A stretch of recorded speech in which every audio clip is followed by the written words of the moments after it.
Jadi kaya di usia muda adalah mungkin mimpi semua orang yang sedang nonton ini. Cuman nggak ada yang pernah ngasih tahu kalian, harga yang harus dibayar untuk jadi kaya di usia muda itu apa. Semua orang itu gue denger pengen jadi kaya, ya. Mereka pengen sukses, mereka pengen hidup yang enak. Mereka bermimpi akan barang-barang material, seperti mungkin rumah yang mewah, mobil, segala macam. Cuman nggak ada yang ngasih tahu kalian, kutukan yang akan datang di saat kalian tuh kaya di usia muda itu apa. Setelah nanti kalian udah nyampe ke puncak gunungnya, disitulah kalian akan paham, apa arti kekayaan sesungguhnya dan kutukannya itu apa aja. Waktu pertama kali ya, gue ngasilin uang yang signifikan di umur 19 tahun, karyawan gue sekitar 100 sampai 120 waktu itu. Di dunia pasar modal, mungkin yang udah kenal gue dari lama itu tahu bahwa gue dijuluki Golden Boy ya, atau orang bisa sebutnya juga naga muda.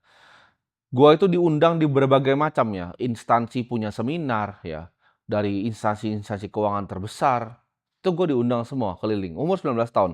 Gue udah ngajar di beberapa sekuritas, gue ngajar cara analisa laporan keuangan. Gue bikin deal dengan private equity investor paling besar di Indonesia pada saat itu, ya. Dan salah satu investor yang pertama nawarin untuk berinvestasi di perusahaan gue, itu namanya Sequoia, ya. Walaupun ini divisi yang India, tapi yang pertama tawarin untuk berinvestasi adalah Sequoia. Kalau kalian tahu Sequoia itu yang invest di Apple. Waktu Steve Jobs tuh masih di garasi 1978. Itu adalah salah satu venture capital firm terbesar di dunia sekarang. Perusahaan yang gue bikin waktu itu masuk top 9 perusahaan tercepat pertumbuhannya di Indonesia berdasarkan LinkedIn. Waktu itu gue bisa beli apapun ya. Apapun yang kalian bisa bayangin tanpa lihat harga. Gue bisa makan ya. Karena dulu gue nggak punya uang. Ketika gue nggak punya uang itu makan tuh gue cuma bisa di warteg ya. Nasi, orek tempe pakai kuah opor. Tapi setelah gue mendapatkan ibaratnya kesuksesan, yang pertama gue lakukan adalah gue mau makan untuk nggak pernah lihat harga lagi. Karena setiap kali gue datang ke restoran dari dulu, sejak gue SMA, gue selalu cari menu yang paling murah. Gue selalu minum minuman yang paling murah. Gue bisa beli mobil yang dulunya cuma ada nangkring di wallpaper handphone. Gue bisa beli akhirnya properti-properti yang gue mau. Tapi di saat itu ya, kala itu gue sadar ya, yang berubah itu bukan cuman digit di rekening. Tapi semuanya tentang hidup gue itu berubah. Orang itu mulai datang ya. Gue mulai melihat orang yang datang tuh berbeda. Ketika orang datang ke depan gue tahu ini orang kira-kira maunya apa. Orang cari gue ya, menghormati gue itu karena uang yang ada di rekening, bukan karena diri gue sendiri. Ini adalah dunia yang waktu itu gue ngerasa semua orang itu antara menjilat ya, atau menyanjung, tapi nggak tahu intensi aslinya apa. Nggak ada mentor waktu itu yang ngajarin gue bagaimana cara lihat ini musuh, ini mentor sebenarnya. Dan kala itu ya, waktu gue bahkan masih di perusahaan yang itu, banyak yang mau coba untuk manfaatin ibaratnya momen-momen ini. Orang yang dulunya gue kira jauh, itu mendekat ya. Mau dari baik teman, mau dari keluarga. Mereka datang itu bukan karena peduli ya, tapi karena mereka melihat peluang. Di tengah semua itu gue mulai tanya tuh ke diri gue, ini mana nih yang beneran datang ibaratnya karena kemauan mereka sendiri, karena mereka peduli sama gue, dan mana yang datang ke gue itu hanya untuk uang.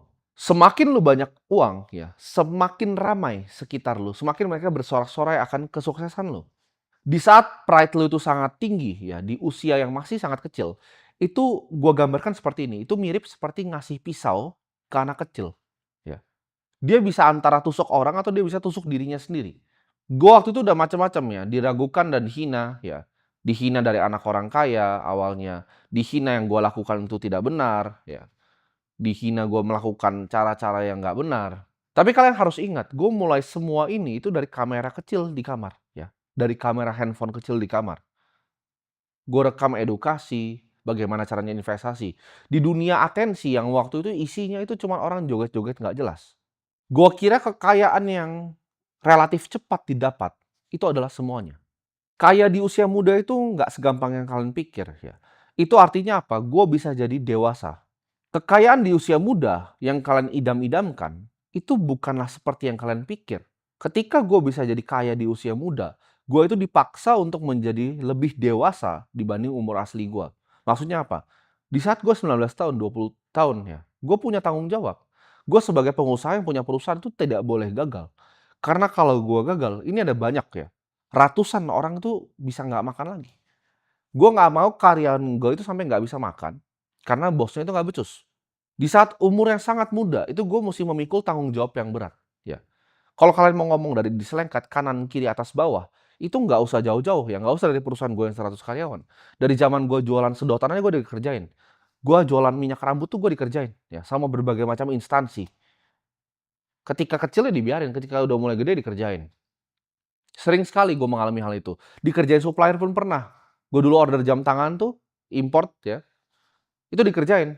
Begitu dikirim, dibilang garansi, nyampe ke Indonesia semuanya pecah semua. Yang nggak tahu pecahnya di perjalanan atau dikirim memang sudah pecah. Itu jauh ya teman-teman, sebelum gua itu mulai nyalain kamera, sebelum gua terkenal di media sosial, gua udah dikerjain sama banyak sekali manusia. Gua dari kecil udah belajar ya, bagaimana caranya koordinasi, bagaimana caranya berbicara, ya. Karena mereka toh juga manusia, gitu.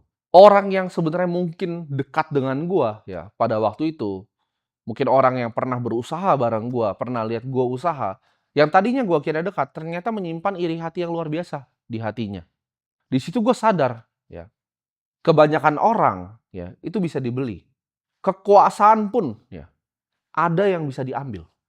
Bahkan gue kasih tau ya, dengan uang tuh jeleknya ini, diri gue tuh pada waktu itu, ya, ketika gue merasa di atas langit, ketika gue merasa gue punya semuanya, diri gue pun ikut hilang, ya. Gue sebutnya di lautan validasi itu.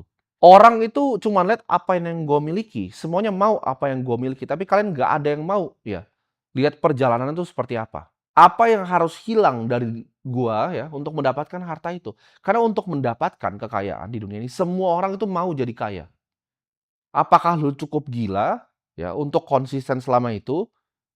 Apakah lu cukup gila untuk kerja setiap hari? Gua sampai detik ini tidak ada satu hari pun gua pernah libur. Mungkin kalau lu pengen ikutin beneran prosesnya, lu harus jadi seperti gua, kehilangan setengah ya jiwa lu dalam menjalankan semua ini. Berani nggak ibaratnya lu do whatever it takes gitu. Karena gue selalu cerita kan, bikin kekayaan itu satu hal, tapi mempertahankan ini game yang lain lagi gitu. Siap nggak lu jadi monster? Siap nggak jadi orang yang willing to do whatever it takes gitu. Ini bukan dunia yang gampang gitu dan gue sudah terbiasa dari gue umur belasan tahun ya. Disamperin ibaratnya setan-setan yang mau nyusahin hidup gue. Percaya gue, semua orang tuh akan tersenyum ya di saat lu sukses. Dan akhirnya ya akan ada momen di mana lu cuman akan jadi aktor ya di dunia yang cuman cinta topeng lu ya. Gue ketemu beberapa orang, ada yang lihat gue sebagai Timothy Ronald yang mereka kira di media bukan sebagai diri asli gue. Di usia waktu itu sebenarnya kalau kita boleh ngomong ya, itu usia yang gue sebenarnya harusnya masih belajar dari orang. Tapi gue dipaksa dan dikondisikan untuk gue bisa bahkan ngajarin orang ya. Gue harus kasih tahu gitu loh, kalau karyawan salah tuh begini, caranya begini. Di usia yang sebenarnya relatif gue masih harusnya belajar. Di saat gue masih perlu ibaratnya dibimbing sama orang-orang lain, ya, gue sudah dijadikan panutan oleh banyak orang. Di dunia ini, gue lihat itu ada kesedihan yang besar sekali. Di mana orang bisa dapetin semua yang dia pernah punya. Ini yang gue lihat dengan mata kepala gue sendiri, tapi dia tidak punya waktu untuk menikmatinya. Dia tidak punya momen bahkan untuk menikmati hasil jerih payahnya. Banyak yang kira, oke, mimpi saya pengen punya hypercar, pengen punya sport car. Pernah nggak kalian pikir gimana caranya ketika kalian punya? Ketika kalian punya hypercar, ya, itu kalian harus bisa untuk mempertahankan kekayaan kalian. Mungkin waktu kalian tuh habis bukan cuma untuk make mobilnya. Mobil mungkin kalian nggak pernah bahkan untuk make. Tapi waktu kalian tuh habis untuk mempertahankan mobilnya ada di situ, gitu loh. Mungkin di situ gue belajar bahwa rezeki yang dititip sama gue ya pas gue masih muda, itu ada alasannya, biar gue bisa belajar lebih cepat dibanding yang lain. Ini bukan soal uang banyak-banyakan, ya banyak yang lebih kaya dari gue. Tapi ini soal gimana caranya kita tuh tidak diperbudak oleh uang. Bagaimana caranya gue melihat uang itu sebagai alat. Gimana caranya gue melihat uang itu sebagai alat untuk melayani orang lain. Hari ini ya gue kasih tau, gue itu tidak bangga. Kalau lu bilang, oh Timothy itu orang kaya, gue tidak bangga sama sekali. Gue akan bangga ketika ada orang yang ngomong bahwa gue adalah orang yang bisa melayani orang banyak. Hidup kalian misalnya berubah karena gue, bukan karena uang yang gue punya. Gue bangga ya masih bisa punya hati untuk bisa membantu banyak orang. Kalau lu semua di sini ya drive lu itu cuman mau cari uang, percayalah lu nggak akan nyampe karena sulit sekali dan berat sekali. Lu harus jadi gila, lu harus kehilangan mungkin jiwa lu sendiri. Lu harus jadi monster yang siap lakuin apapun yang terjadi. Ketika lu ditusuk dari belakang, lu ambil lagi pisaunya lu tusuk balik gitu. Apakah itu something yang lu willing to do? Gitu. Siap nggak lu bermain di dunia itu? Gue bilang sama orang yang berpartner ya, mungkin berusaha bareng gue. Cuman dua ya prinsip gue. Sederhana banget. Prinsip gue cuman dua. Yang pertama adalah lu bisa pegang mulut gue. Yang kedua adalah gue punya biji. Kalau gue nggak merasa gue salah, sampai mati pun, Gue akan bela itu. Sampai ke ujung neraka pun gue akan bilang itu. Karena dunia ini akan mencoba untuk beli hati lu dengan harga yang lu nggak sadarin. Di situ gue sadar bahwa semua ini ya, semua yang gue punya, semua yang ada di sini itu cuma titipan ya untuk gue. Semua ini tuh bukanlah milik gue. Dunia itu gue kasih tahu ya, buat kalian nggak paham ya. Dunia itu tidak kekurangan orang yang kaya ya. Orang yang kaya itu banyak sekali yang kalian nggak paham. Ketika gue melihat orang nih, gue nggak tahu bahkan dia orang kaya, ternyata kaya sekali gitu loh, banyak sekali. Dunia ini menurut gue cuman kurang orang yang beneran punya hati. Kalau negara ini ibaratnya udah kehilangan cahaya, gue bakal jadi yang pertama untuk bakar obornya duluan ke kalian. Gue memang bukan pejabat ya seperti orang lain. Gue bukan juga anak dari konglomerat ya. Gue hanyalah orang biasa. Cuman gue yakin gue ditakdirin, dilahirin di tanah ini bukan cuman untuk jadi orang biasa. Banyak yang tanya, kenapa prediksi gue tuh banyak yang benar tentang masa depan. Gue itu bukan peramal, tapi gue adalah orang yang memiliki visi. Gue bisa melihat, ya, dunia ini ke depannya akan ke arah mana. Gue selalu bilang, ya, manusia itu mortal, ya. Manusia itu bisa mati, tapi sebuah ide yang gue layangkan itu tidak akan pernah mati. Semua ide yang gue berhasil tuangkan ke sini itu akan jadi pengingat untuk generasi ke depan. Kejarlah kebaikan di dunia ini, jangan cuma sekedar kekayaan. Mungkin ketika gue mati nanti ya, mimpi kecil gue kan gue pengen jadi orang yang paling kaya. Ketika nanti gue mati, mungkin itu nggak akan kecapaian. Ya. Mungkin gue nggak dikenal sebagai orang yang paling kaya, tapi gue mau dikenal sebagai orang yang paling bermanfaat untuk masyarakat. Orang yang paling banyak melayani orang lain. Orang yang memberikan kesempatan ke mereka yang nggak punya kesempatan. Dari mereka yang nulisnya itu di tanah sampai bisa nulis di meja. Gimana caranya gue bisa bangun 1.000 sekolah dari Sabang sampai Merauke? Gimana caranya gue bisa bangun 100.000 bahkan nanti ke depannya? Dan gimana caranya gue bisa kasih kalian semua ini kesempatan belajar yang sama? Gue belajar satu-satunya ya, caranya untuk keluar dari gue sebutnya kutukan uang ini cuma satu cara. Lu pakai uang itu bukan untuk kesenangan atau hedonisme. Lu pakai uang ya, itu untuk kebaikan, untuk melayani orang lain. Hedonisme tuh percayalah sama gue, itu game yang gak ada ujungnya. Gue udah cobain semuanya yang ada di bawah matahari ini. Ya, itu tidak ada ujungnya. Ya. Gue tidak pernah ngelak gitu ketika ada pikiran gue mau melakukan apa, mau membeli apa, itu tidak pernah gue tidakkan gitu. Gue sudah coba semua yang ada di bawah matahari ini, dan itu tidak ada ujungnya. Uang itu bukan cuma sarana untuk cari validasi, ya. Tapi uang itu adalah amanah yang dititipkan ke lu. Bagaimana nih cara pakainya nih? Semua harta yang gue miliki akan gue habiskan demi satu misi ini. Gimana caranya gue nyalain obor di hati tiap kalian? Gitu. Ini buat yang punya kesempatan pegang handphone. Yang nggak punya kesempatan pegang handphone pun gue fasilitasi dengan gue bangunin sekolah. Banyak yang tanya, loh kalau begitu nggak habis uang lo? Baru bulan ini aja udah mau bangun 2 lagi sekolahan. Jawabannya tidak ya. Gue tidak takut uang gue akan habis. Gue percaya semuanya itu memang bisa hilang. Dan gue tidak mau menggantungkan identitas gue pribadi itu cuma karena uang, karena harta. Uang yang diam, gue percaya ya, uang yang diam itu akan membusuk. Sedangkan uang yang mengalir ke mereka yang membutuhkan itu akan menuhin hati kalian. Gue nggak mau uang gue tuh gue kumpul-kumpulin cuma jadi bendungan keserakahan.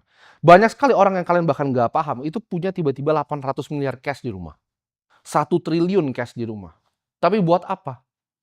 Tidak bisa dipakai juga, cuma jadi tadi gue sebut, bendungan keserakahan. Kutukan uang adalah uang itu bukan dipakai untuk disembah. Tapi gimana caranya dari amanah yang dititipkan kita pakai untuk melayani orang lain. Gue tunggu kalian semua di atas gunungnya. Ya. Nyalain obor kalian. Satu aja dari kalian di sini ya, yang nonton satu aja dari kalian. Itu bisa ke depannya dalam mungkin 20 tahun ke depan tuh bangun satu sekolahan aja. Gue percaya negara ini akan jadi negara yang sangat maju. Ya. Dan itulah mimpi gue, karena gue cinta sekali dengan tanah air ini. Gue lahir di sini, ya. Gue pengen jadi negara ini negara yang maju. Satu dari kalian ya, berhasil dengerin omongan gue, jadikan harta kalian untuk melayani orang lain. Gue percaya kita adalah negara yang tidak akan pernah kekurangan. Ya. Jadi gue tunggu semua perjuangannya, sampai jumpa nanti di atas gunung.